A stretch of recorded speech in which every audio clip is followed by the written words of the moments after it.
दोस्तों जय हिंद। अभी जब आप वीडियो देख रहे होगे तब तो वैकेंसी नहीं आई रहेगी, लेकिन वीडियो स्किप मत करना, थोड़े से देख लेना, ठीक है। पहली बात हम जिनके बारे में थोड़ा सा बात करेंगे वो डोमिसाइल, ठीक है, डॉक्यूमेंट से रिलेटेड कि जब आप फॉर्म भरोगे तो कोई तरह का किसी तरह का कोई गलती ना हो। नहीं तो मैं जैसे देखो आप अपना फॉर्म भरते हो, लेकिन हम जहाँ हैं वहाँ से आपके जैसे बहुत सारे लड़के जुड़े हैं जो अभी वर्तमान में भर्ती में भैया मेरा रोल नंबर मिस्टेक है, भैया हम 10वीं में एक बार फेल हुए थे, इस तरह के कई हैं, ठीक है। डोमिसाइल में है, भैया मेरे पापा के नाम में सरनेम में ये है, भैया हम एससी कैटेगरी में आते हैं, स्टेट में ओबीसी में आते हैं, ठीक है। तो इससे रिलेटेड इस तरह की कोई गलती नहीं करोगे आप। जब थोड़ी सी रुक जाना, देख लेना, भरने से पहले जल्दीबाजी नहीं करना, ठीक है। दूसरी बात ये, चाहे स्कोर चाहे जितना भी हो, फिजिकल के लिए आप लगे रहिएगा। जो भी वर्तमान में आप तैयारी कर रहे हैं, आपके जो भी दोस्त हो या आप खुद भी हो, क्योंकि ये स्कोर जब तक फाइनल नहीं होगा तब तक पता नहीं चलेगा भैया कि मेरी मेरिट बनेगी या हम फाइनल सिलेक्शन लेंगे नहीं लेंगे, है ना। तो लगे रहिएगा और दोबारा तो भरना ही पड़ेगा। हम भी जब थे तो हम भी दोबारा भरे थे, तो सब भरते हैं, है ना। तो थोड़ी सी बात कर लेंगे उसमें। ये जैसे डोमिसाइल को लेकर के, डोमिसाइल में 2-3 चीज़ का हमेशा ध्यान रखिएगा कि आपका नक्सल डिस्ट्रिक्ट है नहीं है, है ना।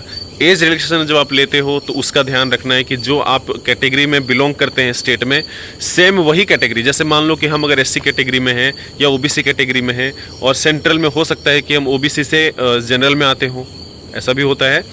और कुछ कैटेगरी में ऐसा होता है कि जो हम स्टेट में एससी में हैं या एसटी में हैं और सेंट्रल में हम ओबीसी में आ जाते हैं, ठीक है। तो इन चीज़ों का थोड़ा सा ध्यान रखिएगा भरते समय।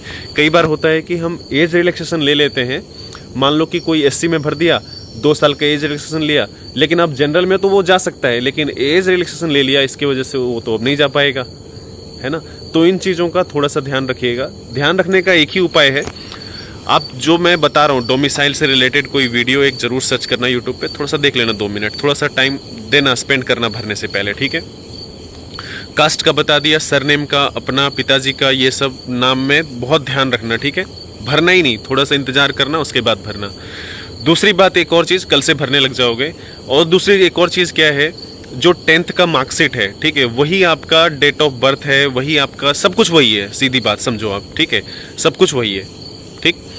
तो जो भी डॉक्यूमेंट में आप एप्लीकेशन में भरोगे वो सारा चीज़ एकदम से मैच करके भरना। ऐसा नहीं भैया कि हम कैफ़े के समय ऐसा हो गया, पिन नंबर गलत हो गया, डेट ऑफ बर्थ में एक मिस्टेक हो गया, है ना, इस तरह का नहीं होना चाहिए, ठीक है।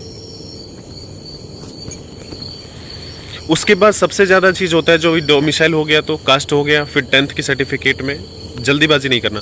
उसके बाद एक और चीज़ है और वो अंतिम यही है, पोस्ट प्रेफरेंस, ठीक है। पोस्ट प्रेफरेंस का एकदम से ध्यान रखिएगा। वो इसलिए, जो पोस्ट प्रेफरेंस होता है वो मैटर करता है जब आप ज्वाइन करते हो तो, ठीक है। एक छोटी सी चीज़ की वजह से, ठीक है, पोस्ट प्रेफरेंस की वजह से आप किसी ऐसे फोर्स में चले जाओगे जहाँ पे इंटरेस्ट नहीं हो, ठीक है, जहाँ पे मतलब सीधी बात समझो, जहाँ लाइफ रिस्क कम हो, ज़्यादा हो, इस हिसाब से।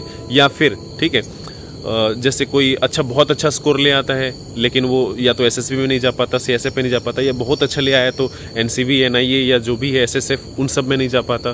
तो इन चीज़ों का थोड़ा सा ध्यान रखिएगा, ठीक है। कई बार ऐसा होता है कि लास्ट में पहले जज्बाती हो जाते हैं, भैया हमको इस फोर्स में जाना है, उस फोर्स में जाना है, लेकिन बाद में शुरुआत में फिर कहते हैं नहीं, हमको लाइफ स्टाइल चाहिए, मम्मी पापा के साथ रहना है, पेरेंट्स के साथ रहना है। तो इन चीज़ों का थोड़ा सा ध्यान रखिएगा, ठीक है, पोस्ट प्रेफरेंस में भरते समय, ठीक है। आपको कुछ नहीं करना, फॉर्म भरने से पहले थोड़ा इंतज़ार करना है, नंबर 1 बात। दूसरी बात ये, आप एक बार थोड़ा सा सर्च कर लेना किसी चीज़ के मामले में, ठीक है, मिस्टेक के मामले में, तो आपको उससे रिलेटेड मिस्टेक जो है वो दिखने लग जाएगा, ठीक है। उसको पढ़ना, उसको आप लिख भी सकते हो, भैया इस तरह का है समस्या। अभी इतना ही, मिलते हैं फिर, जय हिंद।